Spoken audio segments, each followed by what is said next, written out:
चटपटे पानीपुरीको लागि को यसरी क्रेजी कसरी हुन सक्छ। सो हेलो गाइज, चटपटे खाने क्रेभिङ भएर म र यहाँ हाम्रो घर निरकै चटपटे पसलमा गयौँ तर दुवै बन्द थियो। यतिकै नखाएर घर फर्किन पनि मन लागेन। अनि हामीले डिसाइड गऱ्यौँ हामी सधैँ खाने ठाउँ भैयाकोमा जान लाग्यौँ। उहाँको पसल हाम्रो घरदेखि हिँडेर 10 मिटर टाढा होला। हामी हिँडेर नै गयौँ त्यहाँ। अनि यहाँ भैयाको पसल रहेछ।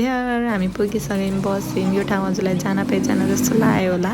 हाम्रो चटपटे चाहिँ बनाउँदै हुनुहुन्थ्यो। सो आयो हाम्रो वेटिङ पछि 5 मिनट जति वेट गरेको हामीले। हेर्नु न कति डिलिसियस छ। मेरो मुखदेखि थुक चुइन लागिसक्यो। वाउ, मैले यसरी नोटिस नै गरेन गाइज। मेरो चाहिँ यसरी तल क्यामेरा गरेपछि तल भित्रबाटदेखि नाकको फुली देखिँदो रहेछ। सो माइन्ड नगर्नु होला, अरू केही पनि होइन। सबरको फल मिठो हुन्छ भने जस्तै हामीले जति वेट गरेथ्यौँ त्यति नै मिठो थियो चटपटे। एउटा पनि केही नराखेर हामीले खायौँ। यति मिठो भएको थियो, मेरो मुखमा घाउ पनि आइरहेको छ यति बेला गाइज।